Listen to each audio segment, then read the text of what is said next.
not vaccinated, the COVID protocols still apply. So with all of the changes we're learning about tonight, what does this mean for the city's restaurant industry? Tonight, Angie Gonzalez is live in Astoria, leading off our coverage. Angie. Yeah, Cheryl, turns out it means nothing, at least for some Astoria restaurants that we spoke to. Turns out that there are some city regulations that actually don't mesh with the state regulations that are being lifted. And some of the other rules that are going to go away later this week, well, some of the businesses we spoke to don't even know how they would implement them. Monday was supposed to mark the end of a midnight curfew on outdoor dining across New York State.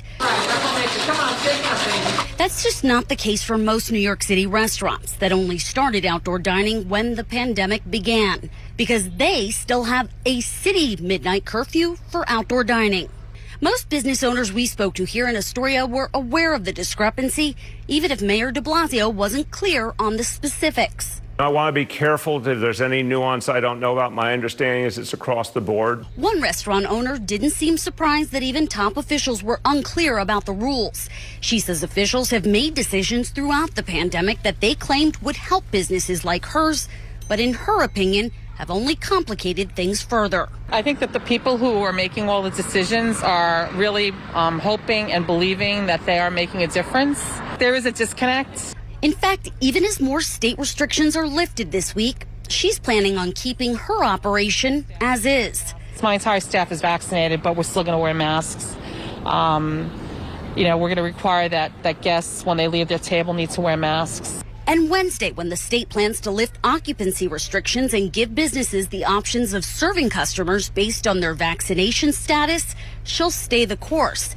The manager of Pomeroy across the street agrees. He questions how they would even be able to ensure that someone is vaccinated. I think that's intrusive for a business owner to ask someone, oh, are you vaccinated? That's getting into their personal life, and I was kind of raised in business that you don't really do that. And there's one more state and city conflict restaurant owners want addressed. They're pleased that the city is committed to making the open restaurants program permanent, but say there's currently no guarantee the state will continue to allow them to serve alcohol outside down the road. They want Albany to pass a law that would change that. Now that New York City is making outdoor permanent, we need the state legislator to pass this law so that not just myself, but so many other restaurants in this state can sell alcohol to customers who eat in our outdoor establishment. Outdoor dining is not going to help my small business or any other small business if we're not able to sell and serve a glass of wine outdoors. And Cheryl, following the mayor's comments on Inside City Hall, we asked City Hall for a definitive answer on whether or not the city's regulation as part of the open restaurants program with a midnight curfew would stay. They told us that they were seeking clarity from the state. Cheryl? Angie Gonzalez reporting live in Astoria tonight. To other major news we're following right now.